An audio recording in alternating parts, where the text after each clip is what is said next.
Are you looking to sail on Royal Caribbean's Mariner of the Seas and you're wondering if this ship is any good or not? Well, you're in luck. Nicole and I just sailed on this ship for a 5-night cruise to the Western Caribbean back in April of 2025. And in this video, we're going to let you know what we thought about this ship and give you our overall ship rating. If you watch our channel, you should know that we rate all of the ships that we sail on in 5 different categories.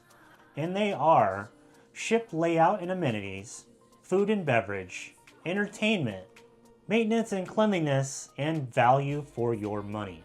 Our first category is going to be ship layout and amenities. And in this category, we talk about how easy the ship is to navigate, the decor, how comfortable the ship is, and everything that it has to offer in terms of amenities.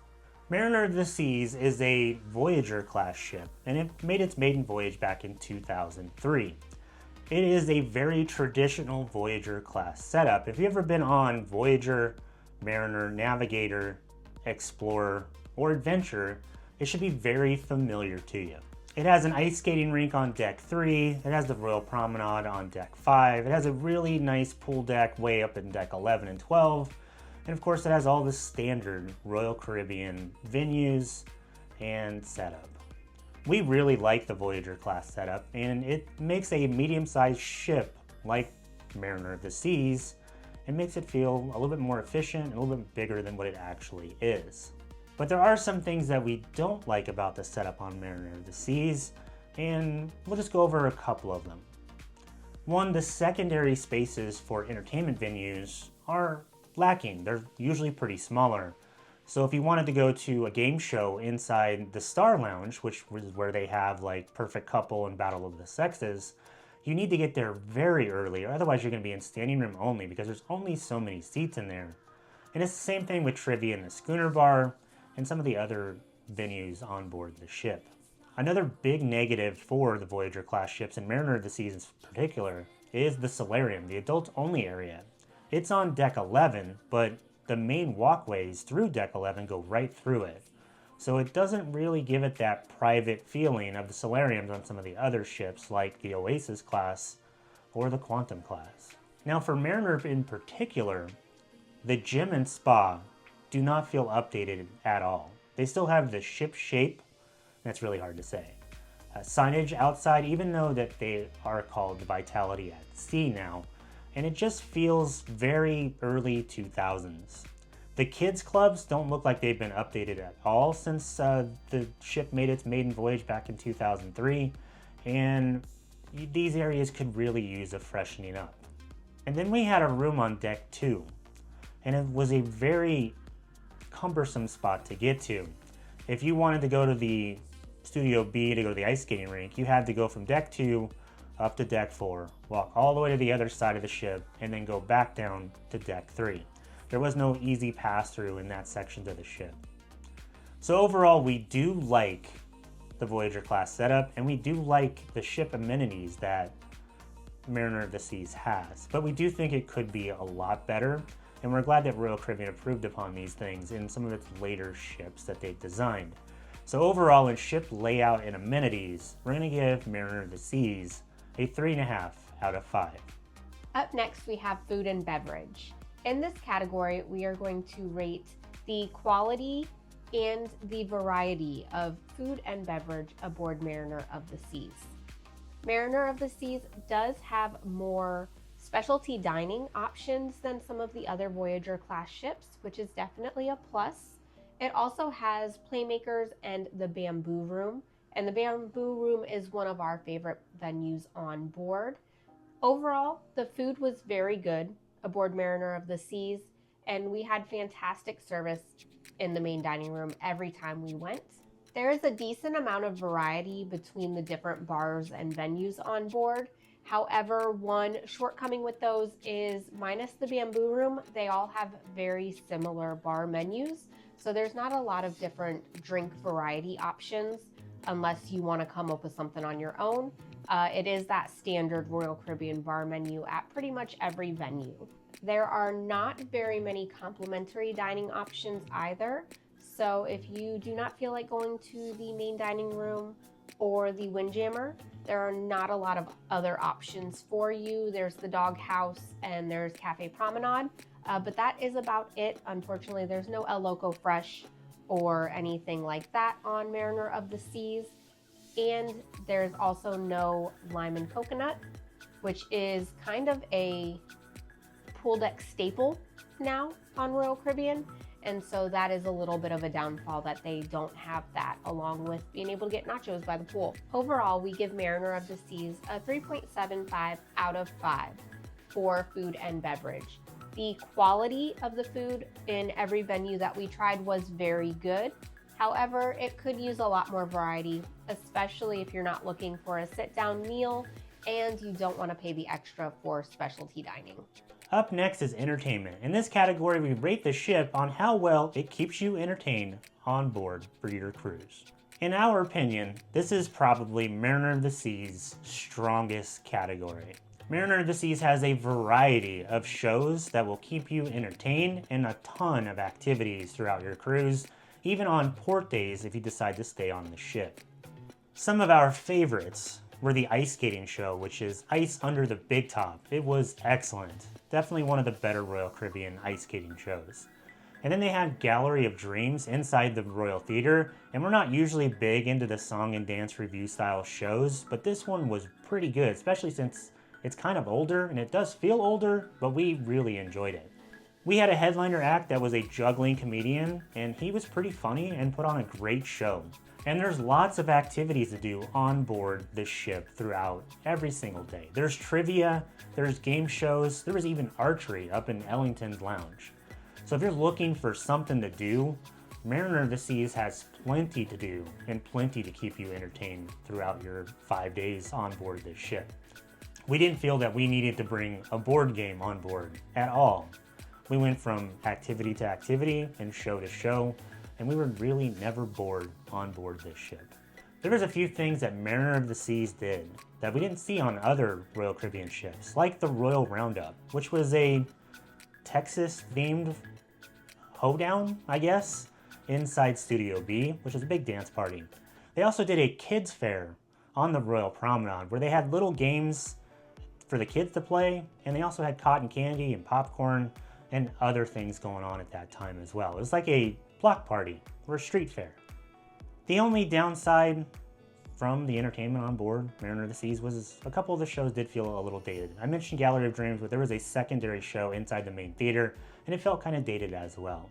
It's definitely not Wizard of Oz on Icon of the Seas, but overall, we're going to give Mariner of the Seas a 4.5 out of 5 for entertainment. For an older ship and a ship that sails a pretty generic itinerary, we thought this ship did an amazing job of keeping us entertained for our 5 days on board. Our next category is maintenance and cleanliness. In this category, we discuss how well maintained the ship is and if there are any issues with cleanliness on board.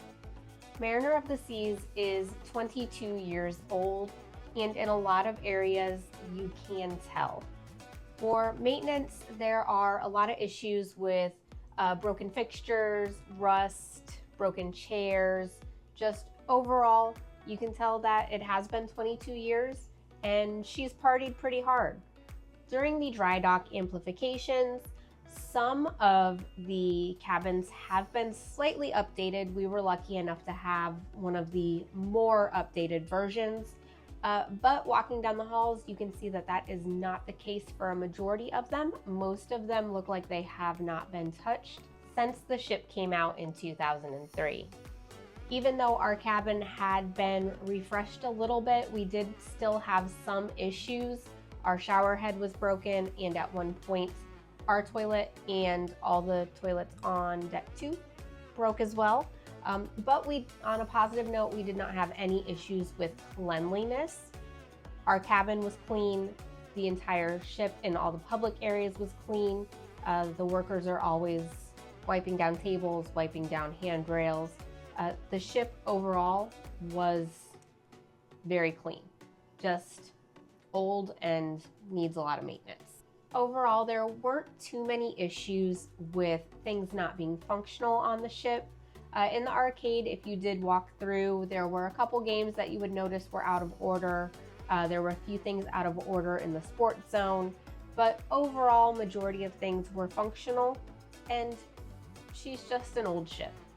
So our rating for maintenance and cleanliness is going to be a 3 out of 5. And again, this is really just more for the maintenance aspect, as Mariner of the Seas was actually very clean. Our next category is value for your money. And in this category, we talk about, are you getting your money's worth on your cruise aboard this ship? Mariner of the Seas sails 4 and 5 night sailings out of Galveston, Texas currently. It's going to move to New Orleans pretty soon, but right now it's Galveston, Texas. So if we were to compare this ship to the other ships that are in similar size that sail out of Galveston, Texas, you're looking at the Carnival Dream. Now, comparing these two ships side by side in terms of price for a similar itinerary, Carnival's going to be cheaper, and Royal Caribbean Mariner of the Seas is going to be a little bit more expensive.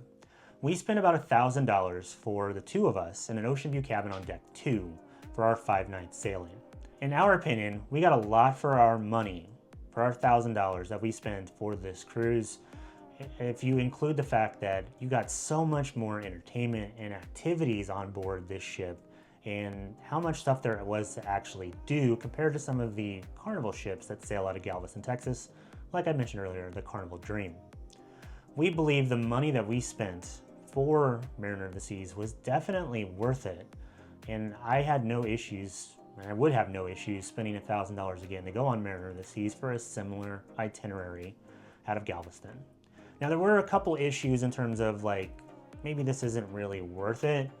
We felt a lot of nickel and diming on board Mariner of the Seas. It felt like every time you went to a venue or you were walking through a bar or any of that stuff, they were trying to sell you something. Either spa stuff, the dining package, individual meals at restaurants, just a lot of upselling. And as an example of that, we watched a movie in the Royal Theater, and during the kids' carnival or fair that they did on the Royal Promenade, they were charging $2.50 for popcorn and $3 for cotton candy.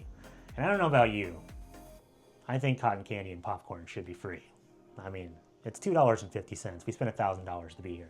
Maybe that's just me being a little sour. So it is more expensive than Carnival, but I think you get more for your money in terms of entertainment and what there is to do on board. So in value for money, we're going to give Mariner of the Seas a 4 out of 5. We definitely felt like we got our money's worth on our sailing.